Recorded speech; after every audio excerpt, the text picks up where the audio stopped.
गोवा विधानसभा निवडणूक जशी जशी जवळ येते तशी तशी निवडणुकीत रंगत पाहायला मिळते. निवडणूक आणखीन लांब आहे, काहीच त्याचं डिक्लेअर झालं नाहीये, पण गोव्याचं राजकारण मात्र तापताना दिसते. नमस्कार, मी अभिजित गोमंतकच्या डिजिटल प्लॅटफॉर्मवर तुम्हा सर्वांचं स्वागत आहे. या व्हिडिओमध्ये आपण अशा गोष्टीवर चर्चा करणार आहोत. त्यात पूर्वी एक महत्त्वाची जी गोष्ट घडलेली आहे गोव्याच्या आपल्या राज्याच्या राजकारणाच्या दृष्टिकोनातून खूप महत्त्वाची आणि खूप मोठी बातमी आहे. काँग्रेसला खूप मोठं खिंडार पडलं आहे. देशाचा जर विचार केला तर काँग्रेस मागील बऱ्याच दिवसापासून बॅकफूटवर जाताना दिसतोय. एक विरोधी पक्ष म्हणून सक्षम पर्याय काँग्रेसनं भाजपला दिला असता असं लोक विचार करत होते, पण काँग्रेस देशातच काय तर त्यांच्या राज्यातही मागे जाताना दिसतोय. हेच बघा ना, आज काँग्रेसचे गोव्याचे एक ज्येष्ठ नेते, एक आमदार आणि माजी मुख्यमंत्री राहिलेले लुईझिन फालेरो यांनी आपल्या आमदारकीचा त्यासोबतच आपल्या काँग्रेस पद आहे, जो काँग्रेस सदस्यत्व आहे त्याचाही राजीनामा दिलाय. मागील बऱ्याच दिवसापासून चर्चा रंगल्या होत्या की हे या पक्षात जातील, ते त्या पक्षात जातील, काँग्रेसला खिंडार पडेल का, कुठला नवीन पक्ष येईल का, आम आदमी पार्टी काय करेल. पण गोव्याचं राजकारण जसं मी सांगितलं आज आत्तापासूनच तापताना दिसतंय, कारण लुईझिन फालेरो यांनी अखेर आपल्या पदाचा आणि सदस्यत्वाचा राजीनामा दिलाय.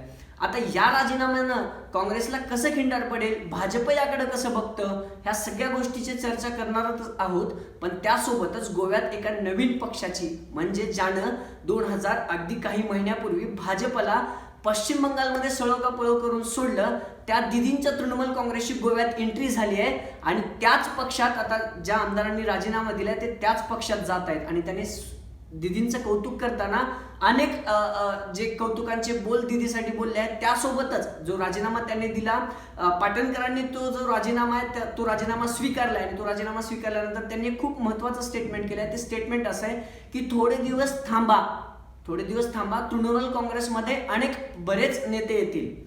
आता याचाच अर्थ काय, 2017च्या निवडणुकीचा जर विचार केला, गोवा विधानसभामध्ये 40 आमदार आहेत, त्यापैकी 17 सर्वात जास्त 1 नंबरचा पक्ष ठरला तो काँग्रेस आणि 2 नंबरचा पक्ष ठरला तो भाजपा. पण काँग्रेसला सत्ता काही स्थापता आली नाहीये. दरवेळेस सरगज काँग्रेसनं तिथेही सत्ता हरवली. 17 आमदार असूनही अगदी 13 आमदार असलेल्या बीजेपीने सत्ता कशी स्थापन केली, तर 21 आमदार लागत असतात सत्ता स्थापनेसाठी. भाजपकडे होते 3. भाजपनं जे गोवा फॉरवर्ड पार्टी आहे, महाराष्ट्र गोमंतकीय पक्ष आणि अपक्ष असे काही मिळून भाजपनं एकत्र येत सत्ता स्थापन केली आणि गेल्या अनेक वर्षापासून सत्ता भाजप चालवते. आता जवळपास 4.5 वर्ष झाले भाजपची सत्ता आहे. पण काँग्रेसनं आपले 17 आमदार तरी टिकवले का?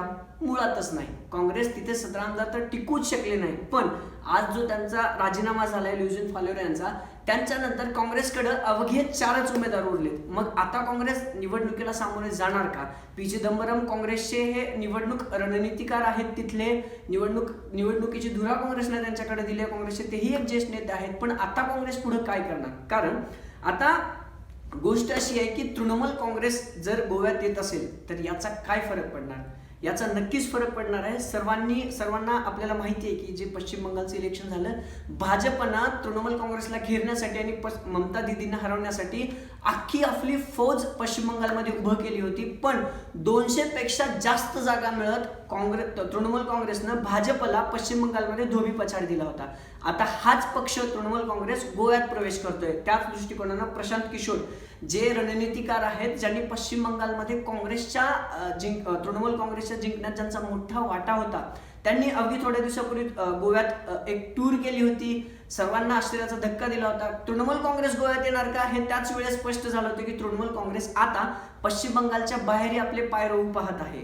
आणि गोव्याला याचा फटका का बसणार आहे का, तर फालेरो जे आहेत ते काँग्रेसचे ज्येष्ठ नेते होते, माजी मुख्यमंत्री राहिलेले आहेत. त्यांची पकड पक्षावरती होती, त्यांची पकड आपल्या कार्यकर्त्यावरती होती. आणि त्यातल्या त्यात त्यांनी जे विधान केलं राजीनाम्यानंतर की थोडे दिवस थांबा, याचाच अर्थ तृणमूल काँग्रेस जे आहे ते आपले पायामुळं जे आहे ते गोव्यात फिट करणार आहे. आता जसं मी तुम्हाला सांगितलं की बीजेपीला याचा काय फटका बसू शकतो, तर नक्कीच 13 आमदार फक्त बीजेपीचे होते. बाकीचे जे आमदार आहेत त्यांनी बाहेरून घेऊन भाजपनं आपली सत्ता स्थापन केली होती. मुख्यमंत्री पर्रिकर होते, ते आपल्यात नाही आहेत आता, ते होते त्यावेळेस. त्यानंतर प्रमोद सावंतांच्या खांद्यावरती धुरा आली. पण भाजप कुठंतरी मागे पडतंय का? कारण आता आपची एंट्री झाली होती गोवा गोव्यात आप काय करणार, अरविंद केजरीवाल यांनी दौरे केले होते, त्यांनी भरघोष अशा योजना घोषणा केल्या होत्या.